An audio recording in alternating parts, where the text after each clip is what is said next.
So, hi everyone, I'm Karen. I'd like to thank the Royal Irish Academy for the funding for this part of my research and also for having me today.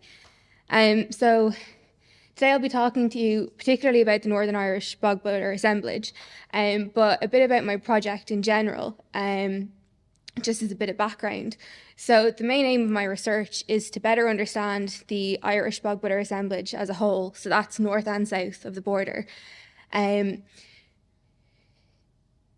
Basically, it's a very broad brush approach. I'm trying to understand what they are, where they come from, how many there are, and integrate that knowledge with previous research, such as radiocarbon dating, organic residue analysis, and ADNA, to kind of get a better sense of what's actually happening in this assemblage through time. As well as trying to contextualize it as well, and hopefully move towards strengthening our interpretation of the phenomenon as well. So I always start at the very beginning with what is bog butter.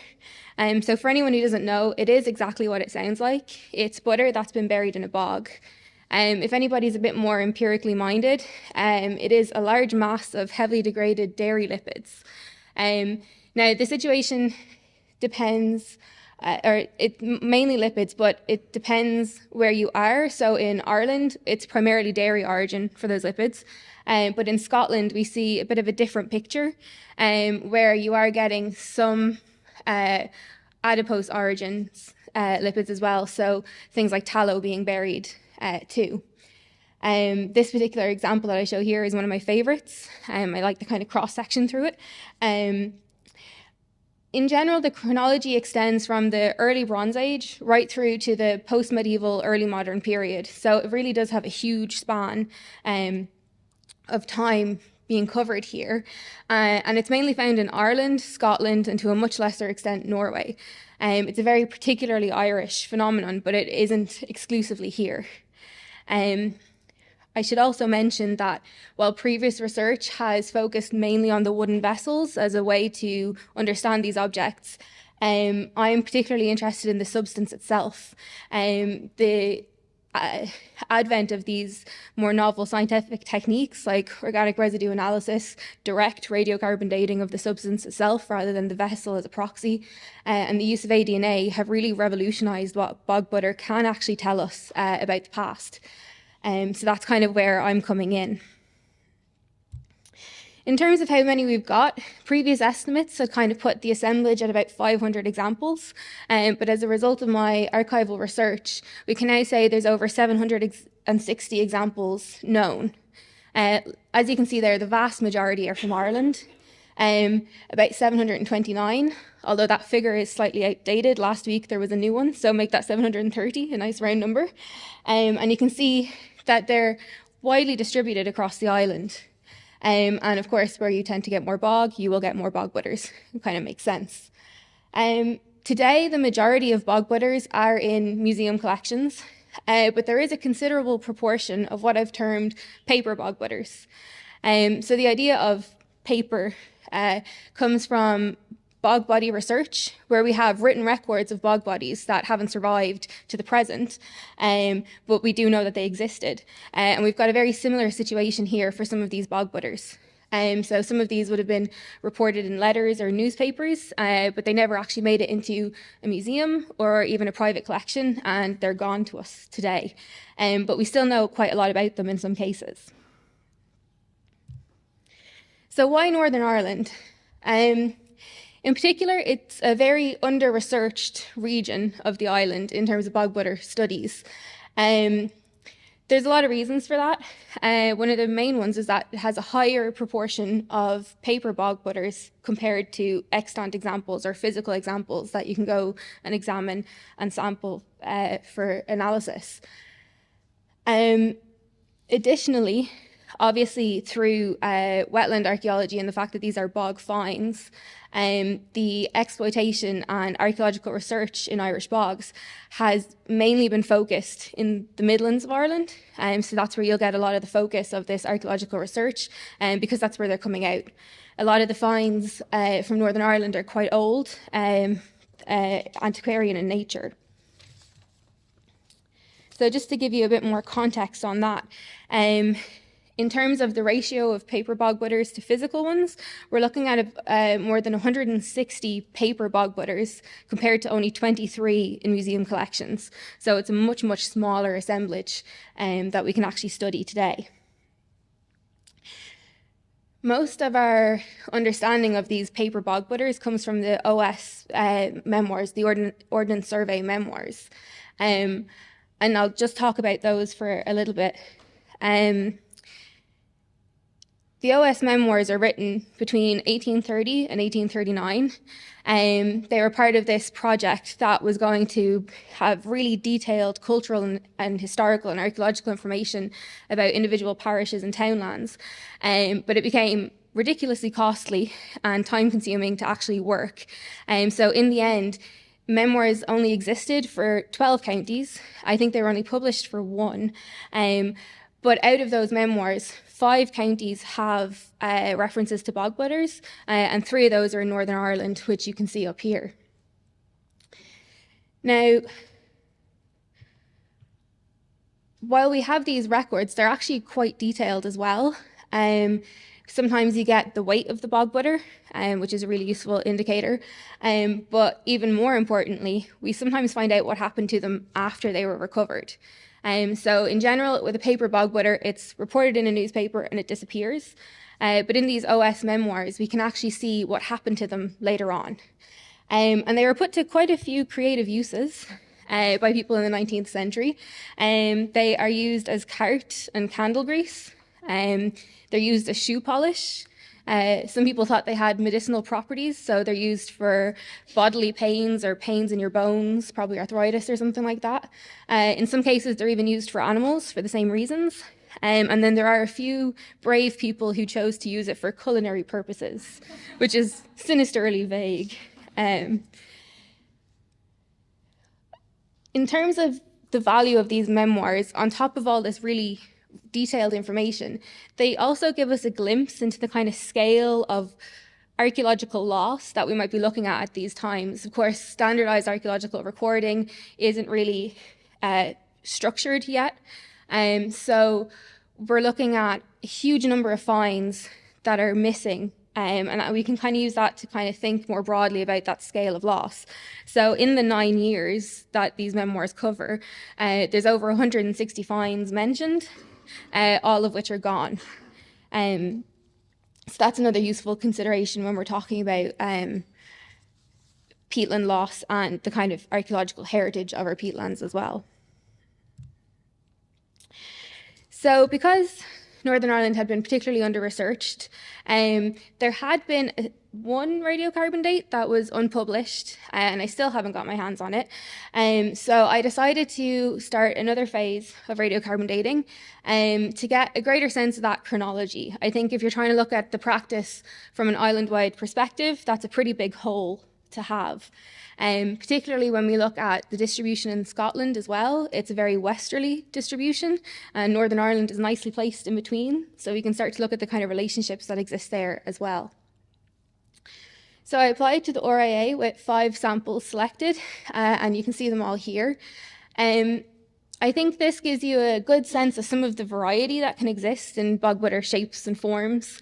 There's lots of different types of vessels and states of preservation. So we've got a medder, we've got a bark covering, we've got a wooden churn. This one over here is in an animal membrane. Given the size, it's probably a stomach. It's quite large. It's bigger than a football, but it's definitely shaped like one. And then on the bottom there, we've got a smaller sample fragment with a wooden vessel. That particular vessel is also interesting. It's got a pyrographic decoration on it. There's only one other bog butter known to have a vessel with a similar decoration from Galway, which was looked at by Joseph Raftery. So it was really interesting when we went up to sample it. Nobody knew the decoration was there until we turned it over, and everyone was surprised to see it as well. So that was a nice little touch too. The criteria for selecting these was quite rigorous. I wanted ones that had a research file associated with them, just so that we had a bit more about their context, so that the date that we had would make a bit more of an impact. We could talk a bit more broadly about it. I wanted the variety of containers, and I also wanted a fairly good geographical spread. So I've managed to get 4 of the 6 counties of the north covered with these samples, which is useful as well. The majority of these finds were found pre-1945, so they are quite early finds. Only one is later, and that's from the 1990s. So based on that, I'd kind of expected they would have a particularly late date, just given the nature of stratigraphy, and I was absolutely right. They are all early medieval or later. So we have 2 from the early medieval period, 1 from the medieval period, and then 2 from the post-medieval period. So we're definitely looking at the later end of the spectrum of bog butter deposition. To put that into a bit more context, these are all the radiocarbon dates that have come directly from bog butter so far.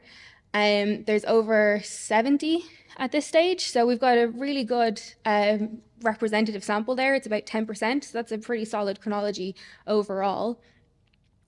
And as you can see, those earliest origins in the early Bronze Age, a big peak in the developed into the late Iron Age, early medieval, and then it kind of tapers off, or at least that's how it looks. When we look at Northern Ireland, it is part of that kind of later peak. And when we look at Scotland, it does kind of have that bit of overlap as well.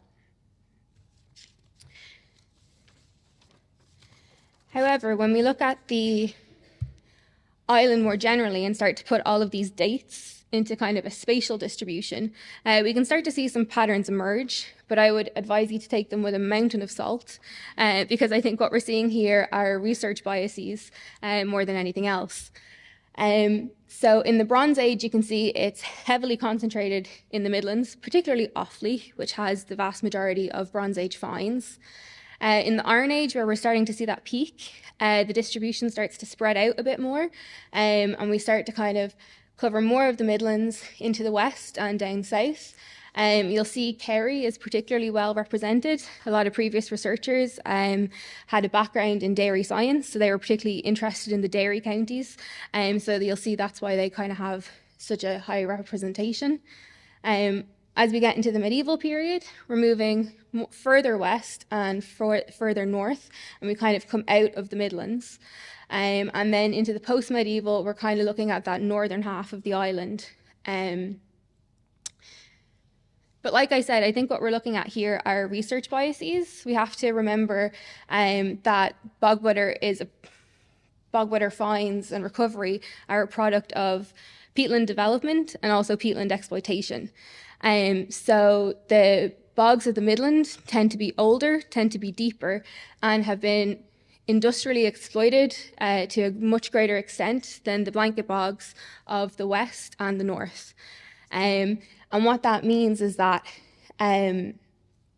because these blanket bogs tend to be younger, what you might find is the prehistoric layers are under the bog rather than in it. So you're missing that kind of those periods if bog butter existed in those areas. Another issue is that a lot of these earlier dates are coming from more recent finds, and that's because, particularly in the Midlands, prior to the end of the Bourdon-Mona's turf extraction, you're looking at bogs being exploited to these much later levels. So those newer finds are deeper in the bog, which means they're older. What that also means is that the lack of representation from the Midlands in the medieval period and later is probably a result of a lack of recording at the time than actually them not being there at all. The bogs of the Midlands have been exploited for centuries, if not millennia. So any medieval layers are probably going to be gone long before written records of what was found there would actually be produced. Okay, we're nearly there. This is the last slide. So the radiocarbon dating grant didn't just enable me to develop a chronology for Northern Ireland. It actually allowed me as well to build on that and produce more research because those bog butters had been dated. So to round out the picture, those same 5 bog butters were submitted for organic residue analysis to determine the origin of their lipids. And as you can see here, they're dairy, which is great. What that means is that, at least on the island of Ireland, we are almost exclusively using dairy. There are a few examples that kind of fit in the ambiguous area, but most of those are in vessels derived from animal materials like skins or bladders, so we could be seeing some sort of leaching over time. You'll notice as well that there are 2 bog butters that kind of fall out of the modern reference population ellipses. And that's kind of characteristic of Irish bog butter. It's something that seems to keep happening. Reasons for that are just differences in the climate and the diet of the past populations and the modern reference populations. It is interesting that it seems to be a particularly Irish thing. In Scotland, we don't see that as much. But we do know that foddering practices were quite different in Ireland prior to the arrival of the Anglo-Normans. So those differences in diet might actually be coming through in those signatures as well, just because we have a lack of modern comparisons overall. But to conclude, this grant has really helped to improve our understanding of the chronology of Irish bog butter deposition on an island-wide basis. And it's also shown that there are potential links between the spread of bog butter deposition to Scotland through Northern Ireland, because there is considerable overlap there as well. And that's it from me.